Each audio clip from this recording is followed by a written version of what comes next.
कुएं में मेंढक की कहानी।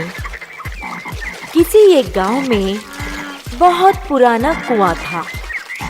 वो इतना पुराना था तो इसलिए कोई उसका उपयोग ना करते थे और मेंढक आराम से रहने लगे। हमेशा मेंढकों की टर-टर से कुआं गूंजता रहता था। एक दिन मेंढक के बच्चे माता मेंढक से बाहर जाने की अनुमति मांग रहे थे।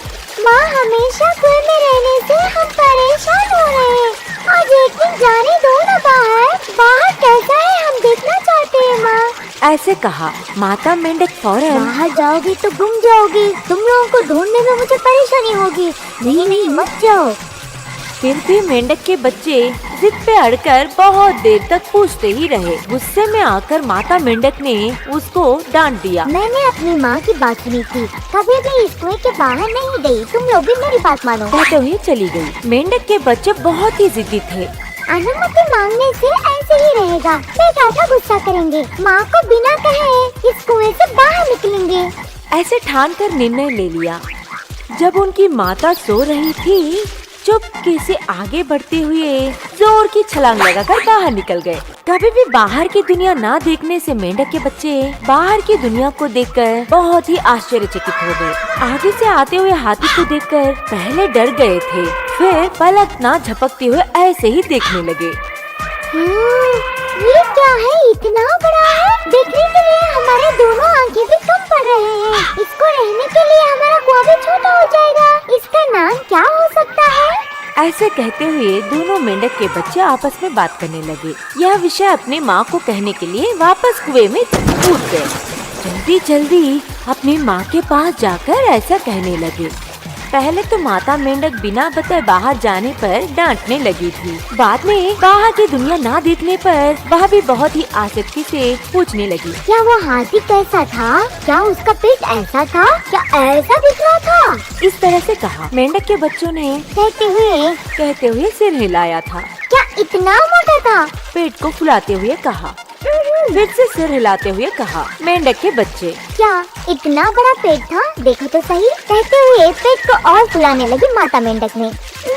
फिर से बच्चों ने सिर हिलाया और फुलाने लगी और फुलाने लगी। ऐसे पेट फूटकर माता मेंढक मर गई थी। इसलिए कहते हैं, अज्ञान और मूर्खता से सिर्फ नष्ट ही होता है। लालची कुत्ता। कहीं एक गांव में ये कुत्ता रहता था।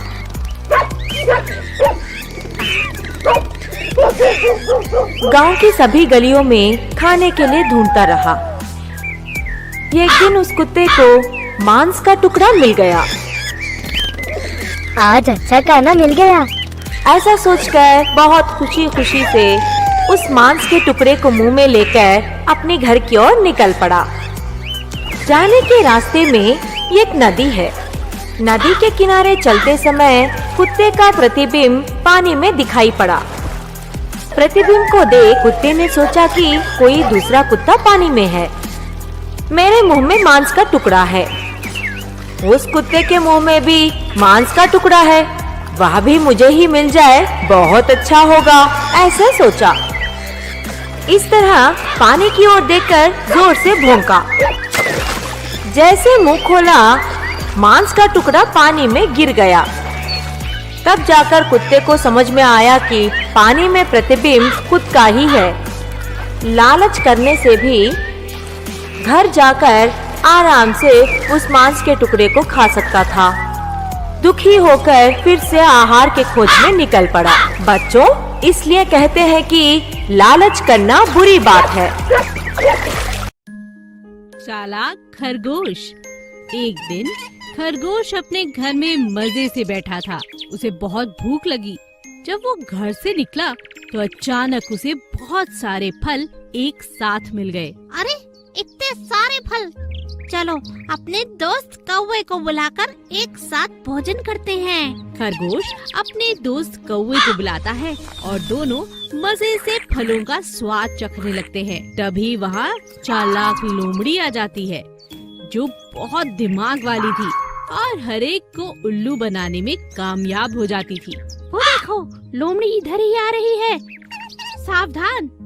हाँ भाई, सावधान। कौवा और खरगोश लोमड़ी को आते देख सावधान हो गए। लोमड़ी ने इतने सारे फल देखे तो चालाकी से बोला, तुम लोग तो बड़े ही फल खा रहे हो, कहाँ से आए ये फल? मुझे भी अपने साथ बिठा लो, मैं भी ये फल चखना चाहती हूँ। तुम क्या चखना चाहती हो हम सब जानते हैं, चली जाओ यहाँ से। लोमड़ी इस बात से बहुत नाराज हो जाती है और गुस्से में आकर खरगोश के बिल में घुसना चाहती है। आसपास की मिट्टी को खोदना शुरू करती है। अरे तुम ये क्या कर रही हो?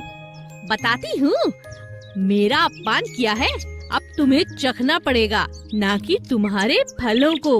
अरे कुछ करना होगा, ये लोमड़ी फिर से कुछ करने वाली है। अरे दोस्त, हम क्या करें? रुको, अभी कुछ दिमाग लगाता हूँ। खरगोश बहुत चतुर और समझदार था। उसने निडर होकर लोमड़ी से कहा, ठीक है, मैं समझ गया, गलती मेरी ही थी जो तुम्हारा अपमान किया। अब मैं बाहर आ जाऊँ जिससे तुम मुझे खा सको? तुम डर गए, समझ गए अपनी गलती। आओ आओ, बाहर आओ और अपने दोस्त को भी लेकर आना। ये सारे फल भी बाहर निकालो, मैं कुछ